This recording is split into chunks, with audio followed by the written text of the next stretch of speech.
અંકલેશ્વર તાલુકાના ગ્રામ્ય વિસ્તારોમાં છેલ્લા કેટલાક સમયથી વન્યજીવો, ખાસ કરીને દીપડાની અવરજવર સતત વધી રહી છે.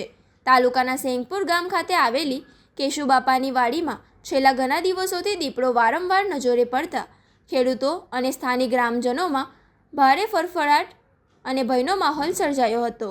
રાત્રિના સમયે ખેતર સાચવવા જતા ખેડૂતો પણ પોતાની સુરક્ષાને લઈને ચિંતિત બન્યા હતા. સેંગપુર ગામની વાડી વિસ્તારમાં છેલ્લા કેટલાક સમય દીપડા દેખાતા હોવાની ફરિયાદ ઉઠી હતી.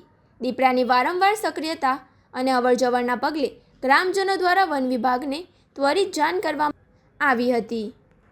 બનાવની ગંભીરતા સમજીને વન વિભાગની ટીમે સ્થળ પર દોડી જઈને મોજણી કરી હતી અને કેશુબાપાની વાડી નજીક વ્યૂહાત્મક રીતે પાંજરું ગોઠવ્યું હતું. દરમિયાન ગત રાત્રિના સમયે ખોરાકની શોધમાં આવેલો દીપડો આખરે પાંજરામાં પૂરાઈ ગયો હતો. વહેલી સવારે દીપડો પાંજરે પૂરાયોની જાણ થતાં જ વન વિભાગની ટીમ ઘટના સ્થળે પહોંચી હતી અને દીપડાનો કબજો મેળવી સુરક્ષિત સ્થળે ખસેડવાની સહિતની આગળની કાયદેસરની કાર્યવાહી હાથ ધરી હતી.